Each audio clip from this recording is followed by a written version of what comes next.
Live and direct from anywhere in the world, it's The Kelley Show with Dr. Kelley Mondesire. Hello and welcome back to The Kelley Show, real people with real stories in real time. And of course, I'm Dr. Kelley Mondesire, your host, and we are celebrating the month of March, the Irish invasion and everything Irish. And with that, I have the diaspora from all over the world coming to the show this month. And today, I have a very special guest who is coming from, it's a secret, you're just going to have to stay tuned after word from our sponsor, and you'll find out where in the world my next guest is from. So stay tuned, see you in a bit.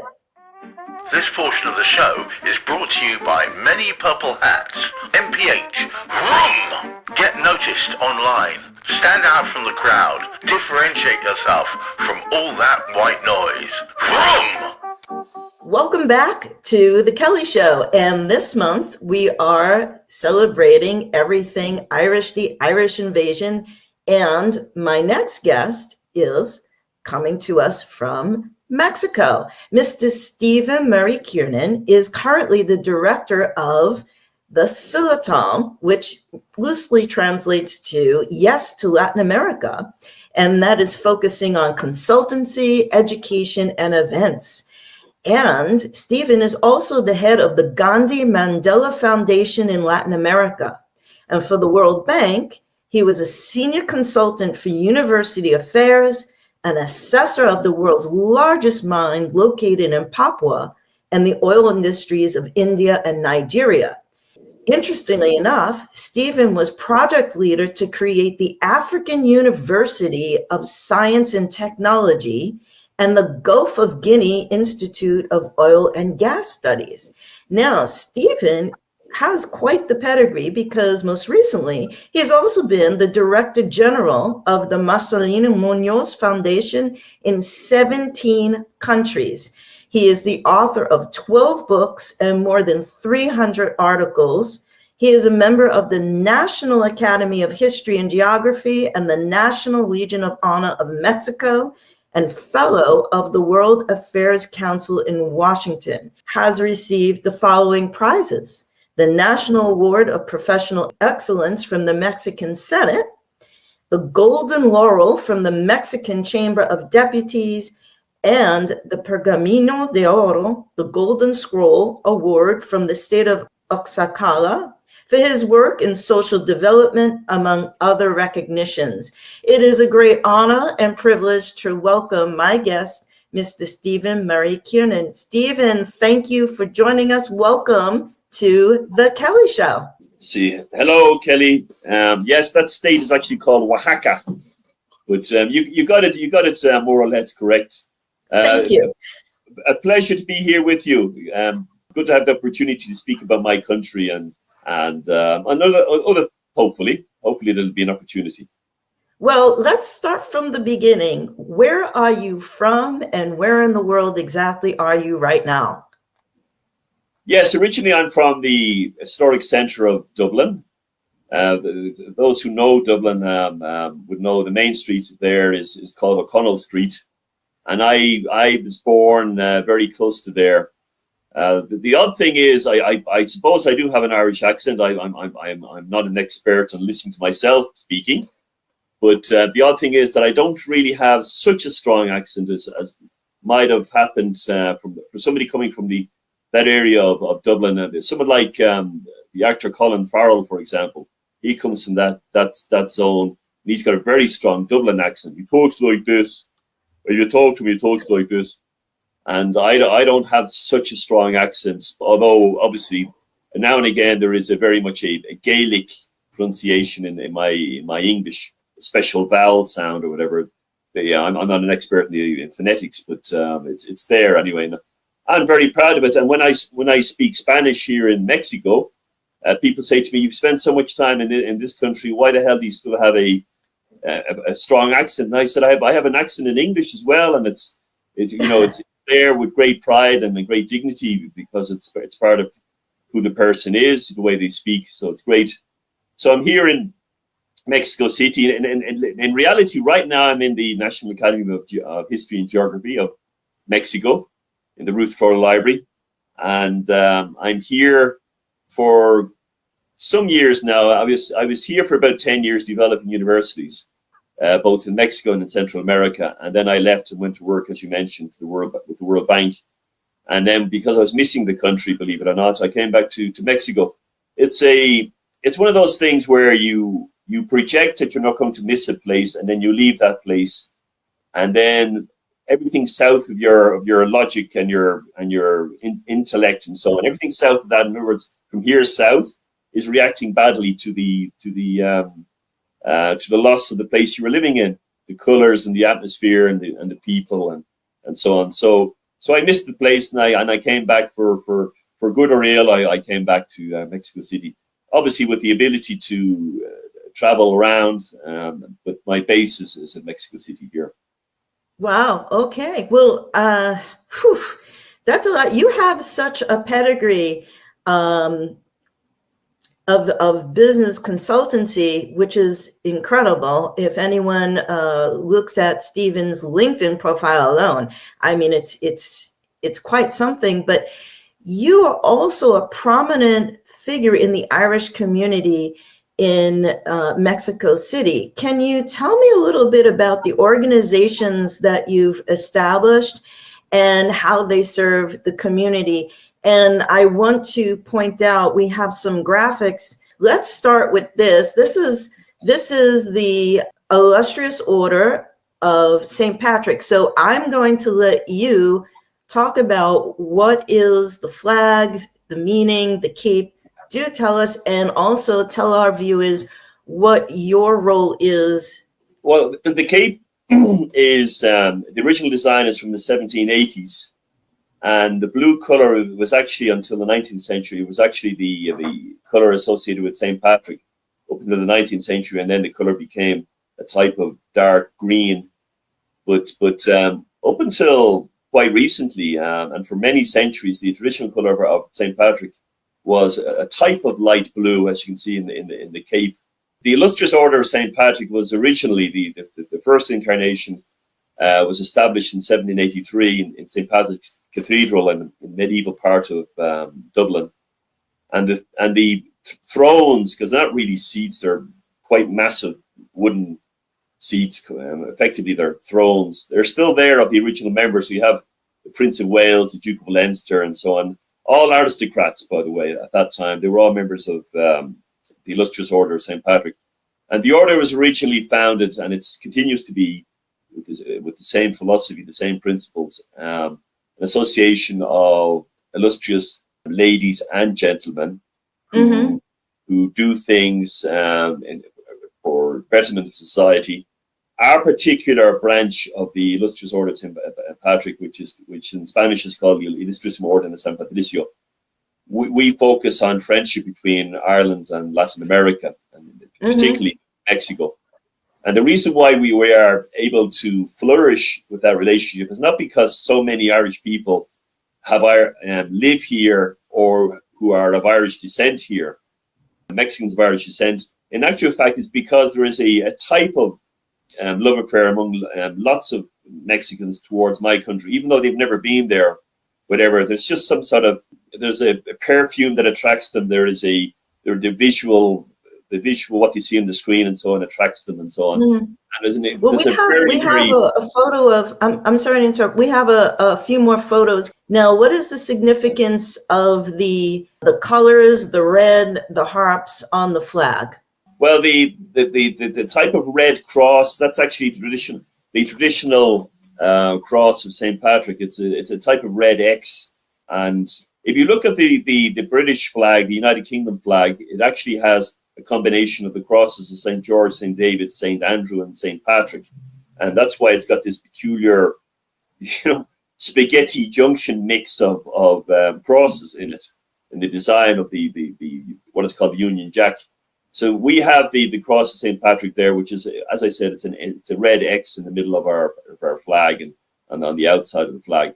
Obviously, the shamrock is a traditional symbol of my country. It's been there since St. Patrick explain the Holy Trinity as being the Father, Son, and the Holy Ghost, the Holy Spirit.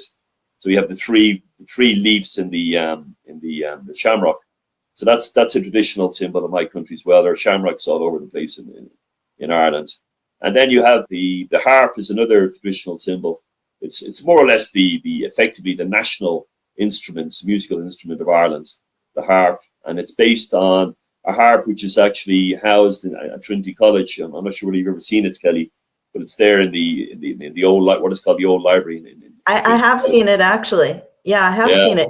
And you were saying about the lovely reception the Mexican people have for the Order of St. Patrick, and we have another graphic of a group here. Now you were telling me about this before we came on camera. Can you tell our viewers what the significance of this group is and where this photo was taken, and about the plaques on the wall, please? Oh yeah. Well, we were invited by the Commission of Friendship between Mexico and Ireland, which is a group of Mexican congressmen and congresswomen.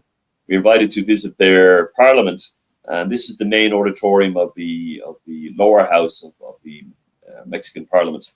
We went to the Senate afterwards, by the way, but this is the massive auditorium of 400 or 500 deputies are there in there, making their votes and giving their speeches and so on. We arrived there were a group of school children who greeted us and so on, wanted to be in the photograph with us.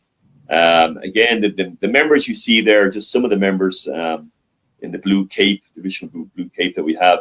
I, being what is called the Grand Maestre, I have the golden rope around my neck. You can see there, right? That's a sort of a thing of rank, so to speak. And in the background, there are on both sides of the two flags in the background, there are columns of the heroes, the exemplary heroes of Mexico and Mexican history. So you have, Benito Juarez and so on, very, very famous Mexicans. And the last mention in that group of Mexican heroes is the Batallón de San Patricio, the St. Patrick's Battalion, who were a group of soldiers, most of whom were born in Ireland, who came to Mexico to fight with the American army in the invasion of 1847. And then they changed sides because they thought of themselves as being very humble Catholic peasants from Ireland. And then they discovered that they were fighting against very humble Mexican peasants.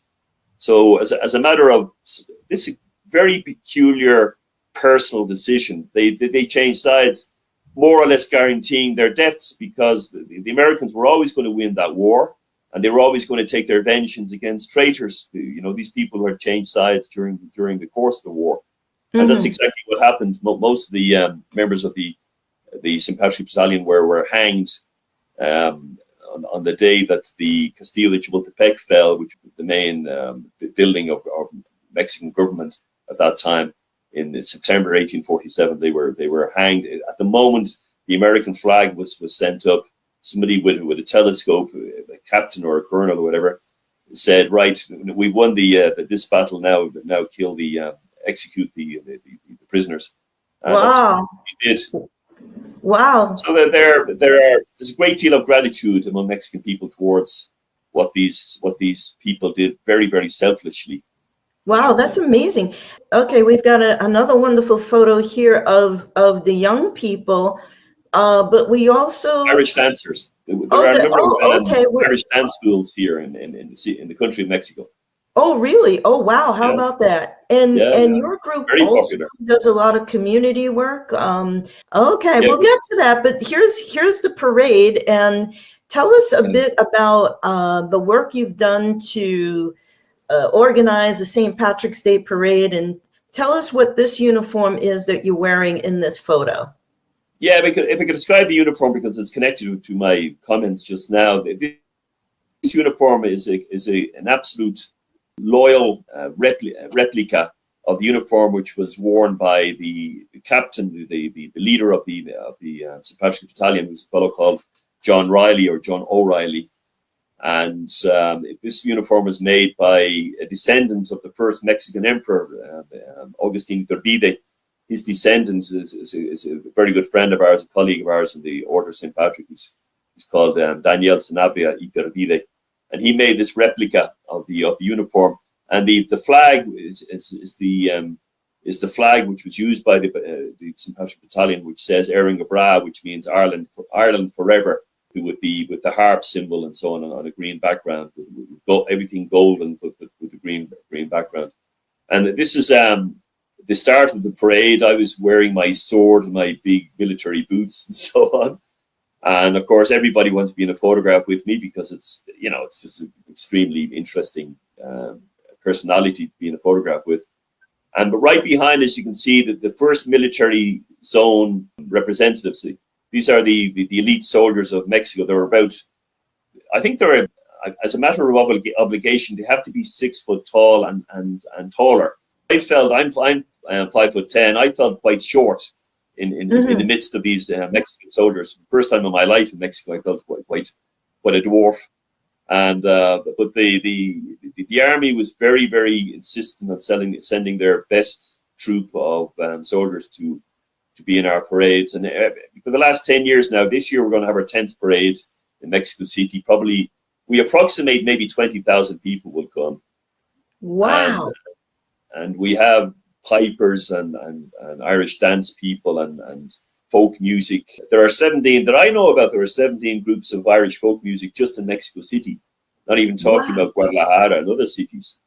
So it's an enormous fertility and richness of Irish culture in a country which traditionally has not been so associated with Ireland. I mean, if anything, this country was an ex-Spanish colony and therefore was more associated with being Spanish, whether it was, the central area of Spain, the south of Spain, or the Basque region, or whatever of Spain. Mm-hmm.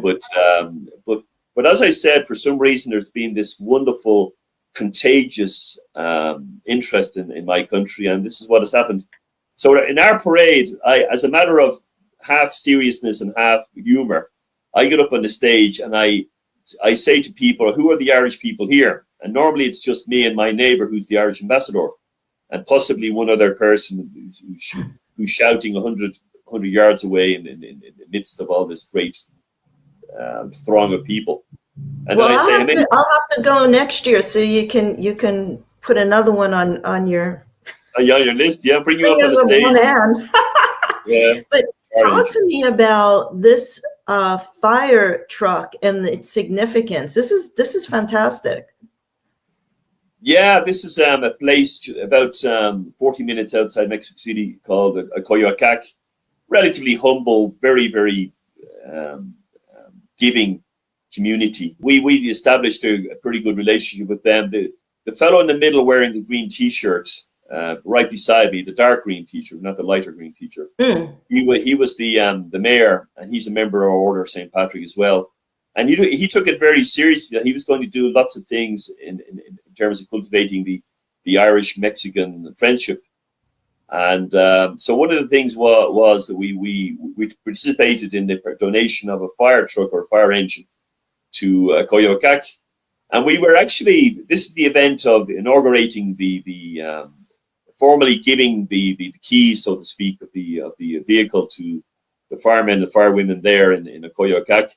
And all of a sudden, the bells started ringing, and the truck was put into immediate use, and it was sent to some sort of house fire that I heard about later on.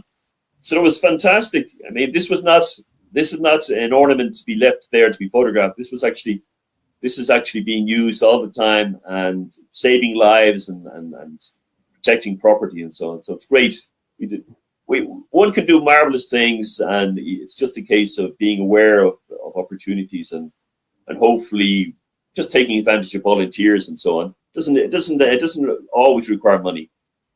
And here we have you giving a lecture, and one question I wanted to ask you, because you've been all over the world, and we have so many J1 students here in the United States from Ireland and students all over the world from Ireland. What would you give as a piece of advice for any young person who would like to pursue a global life as you have? I mean, you've been all over the world. You are in Mexico right now, but your career has put you in some of the most amazing, incredible locations over the world. What piece of advice would you give to a young person? Yeah, the advice would be to cultivate sufficient self-confidence and self-esteem, all those internal solidities and energies that you need to have if you're going to be actually deciding to go out and know these places and know these people and so on. I mean, for example, the student is spending a year or 2 years doing part of their undergraduate degree or part of their or a full master's degree in let's say in Chicago or in Houston or whatever, to actually spend each weekend and get out there and visit the small towns which are not so well known and not so often visited by foreigners, and therefore you get to know U.S. society a lot better. And then if it's possible to take a flight down to, if you're in the United States, flight up to Montreal, to the French-speaking part of Canada, or to British Columbia, to Vancouver, you know, again, a marvelous diaspora of nationalities there in British Columbia. And then if it is possible, as an Irish person, you don't need a visa to enter most countries of Latin America. So you can come down to Mexico City, which is a great big monster of a city, but it's extremely friendly, extremely good mannered, and in general very safe. In fact, my experience, it's very safe. And then within Mexico City, you have all these colonial areas. You have these Art Deco centers as well. And so on, and you have the ultra-modern areas like Santa Fe and Interlomas and so on, which are skyscrapers and so on, you know, a bit like Miami or something similar.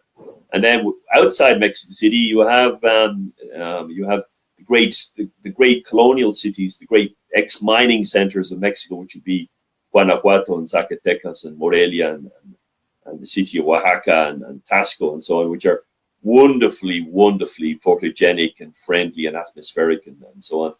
And then, of course, if you like gastronomy, you have this country along with France.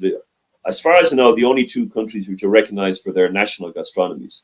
And then the cultures which are here, the festivals from the Cervantino up in Guanajuato down to the various festivals in the south of the country, in Chiapas and so on, where people dress up in their traditional costumes. And we're going to show two graphics now, and this should be an encouragement to young Irish people who might want to come to Mexico to start or further their careers. Because look, people, we've got a proper Irish band. We've got a lot of young people. Is this post St. Patrick's Day parade, and is this what visitors and residents as well have to look forward to this upcoming St. Patrick's Day after the parade? Talk to us about what's going on here.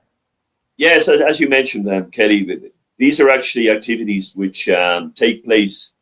Our parade starts at 11 o'clock in the morning and finishes, for some reason, we are unbelievably punctual. Exactly 60 minutes later, we arrive at our destination, which is, as you can see in the first photograph on the left, it's a very large canopied area with lots of seating and so on, a big stage. And there we give the words of welcome and so on. I do my thing about who are the Irish, who are the people of Irish descent. And then I say something like, I give you all, I knight you all as honorary Irish people for 24 hours. And then people go bananas and babies are thrown in the air and so on. Yeah. Silly green hats are sent up like frisbees in the air and so on, and then the music starts and the dance starts. So down on the lower photograph on the right side, that's a folk group called the Triskells, and they're a mixture of banjo and violin and tin whistle and uilleann pipes. They have the traditional Irish pipes, guitar and drums and so on, and they're sort of like a semi-rock folk group. And then you have other groups like Shamrock and like Lowen and so on, which are probably a bit more traditional, with the bowron, the small drum, the handheld drum, and such like.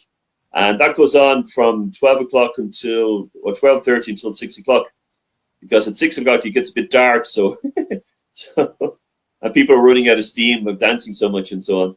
But it is tremendous that so many Mexicans make a real effort to go there and absolutely enjoy it beyond measure. It's the greatest. You talk about soft power in terms of international relations.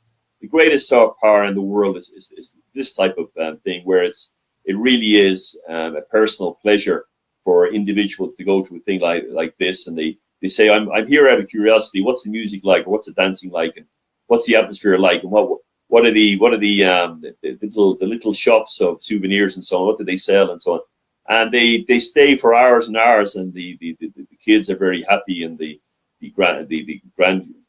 grandparents are smiling and beaming and taking photographs and even dancing in the green areas, both sides of the stage and so on. So it's a fantastic place. I'll tell you this: you should start the Irish Tourism Board there in Mexico City, because after listening to all this, I need to get down there maybe next year. This year I'll be in Savannah, my new home, but next year I have to go deeper Very south and see for myself. But we're going to continue our conversation after a word from our sponsor. So stay tuned with Mr. Stephen Murray Kiernan, who is in Mexico City, and we'll be right back. This portion of The Kelley Show is being brought to you by White Wolf Advisory Services. We are the bridge between nations, creating growth, commerce and collaboration between cultures. Contact us today for more information. And welcome back to The Kelley Show. Me and my guest, Mr. Stephen Murray Kiernan, who is with us from Mexico City. Stephen, we have a tradition on The Kelley Show that we ask all our guests if you could name one person, place, thing, or experience that you're grateful or thankful for. Who or what would it be? Do tell. The experience would be that I discovered a book of history, A History of the World by Plantagenet Somerset Fry at the age of 9. And I read it so often it disintegrated in my hands. And then my mother got it again for me a year later. And nothing has ever influenced me so much in terms of the knowledge that it gave me, and then the inspiration to find more knowledge and so on, than that one book. And then this thing I wanted to say as well, that one has to remember that Mexico is one of the top 12 economies in the world. So there are great opportunities for investment and the development of companies and import export and so on. So don't be afraid of this country by any means, regard it as being a great opportunity. Thank you for being on the show and sharing with us what it is to be the Irish diaspora in Mexico City and all it has to offer. And for our viewers, if you would like to reach out to Stephen, we have his contact information up here. Please reach out to him. I'm sure he'd be happy to talk to you and tell you a little bit more about opportunities, both commercial and personal, that can be afforded to you in Mexico. And Stephen, once again, I want to thank you so much for coming on the show and educating us on an area of the world that we wouldn't normally think of as being Irish, and having a great and amazing Irish parade and Irish organizations and a society there. So thanks again. I want to wish you a very, very happy St. Patrick's Day. I'll see you in Mexico City next year. You're on for that. And if you would like to be on The Kelley Show, please write in, tell us who you are, where in the world you are, give us your contact information. You can see it down here, where to reach us, a little bit about your story, and more importantly, why you would like to be on The Kelley Show. And don't forget to subscribe to The Kelley Show. Contact information is down here, and never miss an episode. So stay tuned for next week when our trip around the world to visit with the Irish diaspora continues. And it's a secret, so you're going to have to tune in, subscribe, because I'm not telling you where in the world we're going to be next week. So for now, peace and love. Gareth, take it away.